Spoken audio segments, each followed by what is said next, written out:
Air conditioner के outer unit का temperature 80 degree Celsius तक होता है, जो हमारे एनवायरमेंट टेम्परेचर से ऑलमोस्ट डबल है। लेकिन इंटरेस्टिंगली 1 मीटर दूर अंदर की यूनिट का टेम्परेचर 16 डिग्री सेंटीग्रेड तक होता है। एक बहुत ही इंटरेस्टिंग फैक्ट है, एयर कंडीशनर के अंदर जो गैस होती है वह क्लोज लूप में फ्लो करती है। इसकी गैस कभी खत्म हो ही नहीं सकती है।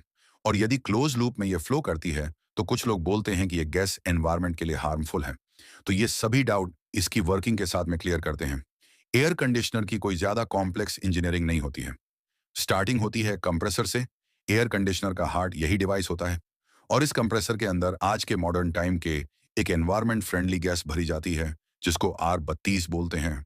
इस गैस को रेफ्रिजरेंट भी बोल सकते हैं। जब कंप्रेसर इस गैस को कंप्रेस करेगा तो इसका प्रेशर बढ़ने लगेगा, जिसकी वजह से टेम्परेचर भी बढ़ने लग जाएगा। और जब गैस कंप्रेसर से बाहर निकलेगी तो इसका टेम्परेचर होगा 80 डिग्री सेंटीग्रेड। अब इस हाई टेम्परेचर को हमें थोड़ा ठंडा करने की जरूरत है, तो रेफ्रिजरेंट पहुंचता है। कंडेंसर कोयल के पास में आज के टाइम में एसी के ऊपर 100% कोपर कोयल लिखा रहता है। तो कंपनी इसी कोयल की बात कर रही होती है, क्योंकि कोपर कोयल की हीट एक्सचेंज क्वालिटी बहुत शानदार होती है। तो ये गर्म और ठंडी बहुत जल्दी हो जाती है।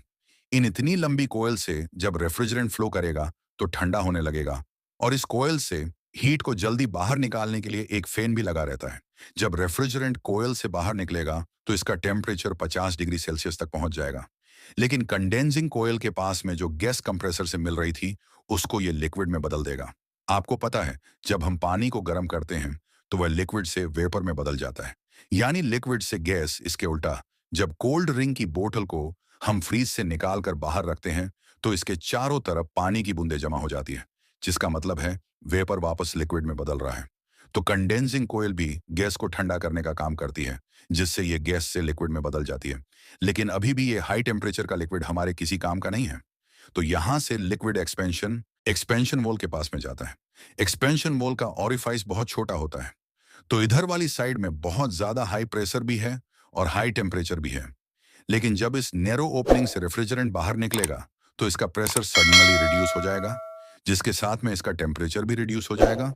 और ये लिक्विड एक्सपेंड करेगा, जिससे ये रेफ्रिजरेंट वापस लिक्विड से गैस में बदलने लग जाएगा। लेकिन यहाँ पर लिक्विड 100% गैस में नहीं बदल पाता है। ये वो ठीक एक वाटर स्प्रे की तरह काम करता है। वाटर स्प्रे भी बेसिकली वाटर को वेपर में बदल देता है। और ये काफी ठंडे भी होते हैं। गर्मियों में छत पर रखी टंकी का पानी बहुत ज्यादा गर्म हो जाता है, तो उसको ठंडा करने के लिए सावर से आपको पानी का टब भरना होगा। और आप देखना, पानी का टेम्परेचर काफी रिड्यूस हो जाएगा। अब ये एकदम ठंडा रेफ्रिजरेंट जाता है हमारे रूम में लगी हुई इवापोरेटर कोयल के पास में। यह कोयल भी कॉपर की ही बनी होती है, जो हीट एक्सचेंज का काम करती है। अब यह कोयल रूम में कितनी हीट को एब्जॉर्ब करेगी, इसको टन में मापा जाता है। 1 टन लगभग 3500 वोट हीट एक्सचेंज करता है, जबकि 1 टन का एसी 1000 वोट ओवर की इलेक्ट्रिसिटी कंज्यूम करता है।